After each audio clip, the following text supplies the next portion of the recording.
Hello and welcome to the week 1 edition of the Monster Pod here on thelines.com. Yes, it's a new season, and with that we get a new name and a new partnership, as you see if you're watching us over on the video side of things. Dallas Cowboys on the road at the Cleveland Browns. Browns are 2.5-point home favorites here over the Cowboys, a total of 41 pretty much across the board here. Talked about a second leg of a teaser that seemed very, very obvious. How about taking the Cowboys up to 8.5 here in this one, Ryan? I don't think there's a ton of commentary that's really needed in this one. It's a total of 41.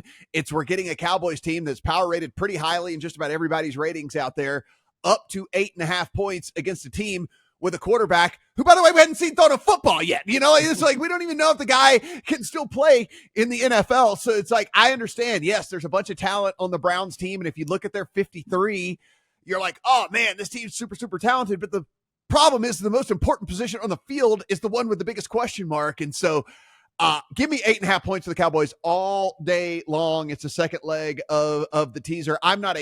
I usually like to wait a couple weeks into the season before I get heavily involved in teasers, but this one was just so blatantly obvious and just smacked me in the face the second that I saw it, that this one got in there and actually got in there pretty good for me. So again, I think it's a gift to be getting 8.5 in this one with the Cowboys. So that's the play for me. It's the way to bet the game. It just is, bright screaming at you right there, getting through the 3 and the 7 for, low total. Road team like that. It's kind of checking all the boxes that we want to find there for those games.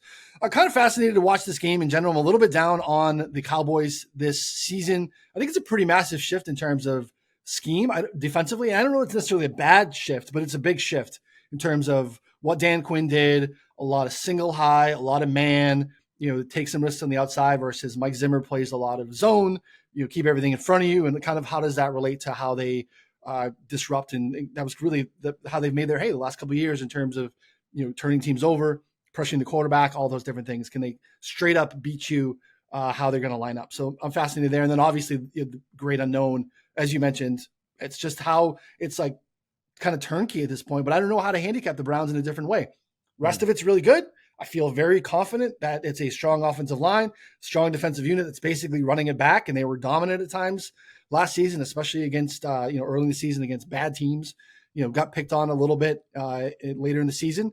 Part of that's just another team that's just like, this is what we do. Can you handle it? Maybe Dallas can, maybe they can't. I just don't love the surrounding cast outside of CeeDee Lamb.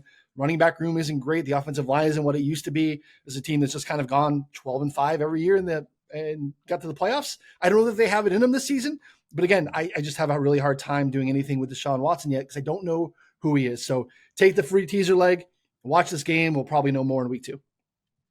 Steven, one of the things I did point out last night on the old Twitter machine was the fact that if they're going to call this formation rule as tight as they are, these really elite pass rushers are going to find themselves in some pretty good positions.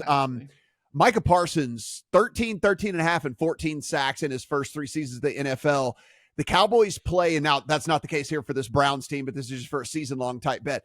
The Cowboys play 8 bottom 10 offensive lines, and they play 2 more that are consensus in the bottom half of the NFL. So just something that I put into the account, not huge or anything, but like I'm kind of going to bet on the fact that some of these elite pass rushers are going to win even more than they have in the past, where these offensive linemen aren't getting 3 yards head start on them in pass protection. So one of the things I did want to at least throw out there, the Cowboys do play a pretty weak slate of offensive lines over the course of the season, and Micah Parsons obviously an elite pass rusher, but I know this is the other end of the teaser leg that you're on as well.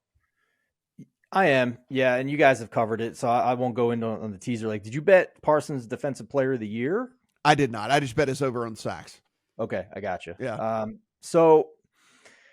Yeah, I don't understand why. It seemed like to me the line flipped to make the Browns a small favorite here as the CeeDee Lamb contract holdout continued, and then he's back in camp and it hasn't gone back the other way here. Because I don't know. I guess our entire staff disagrees with the market. We all have the Cowboys rated slightly ahead of the Browns in our power rankings, and if it's insignificant for the most part in the spread because we're talking about numbers under 3 either way. But to your guys' point, if they're going to make them the underdog, it creates a great teaser opportunity.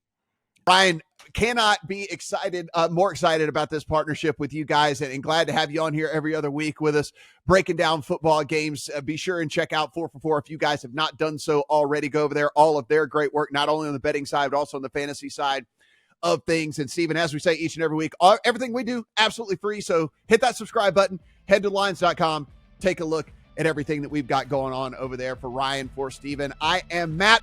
Good luck on all your week 1 bets.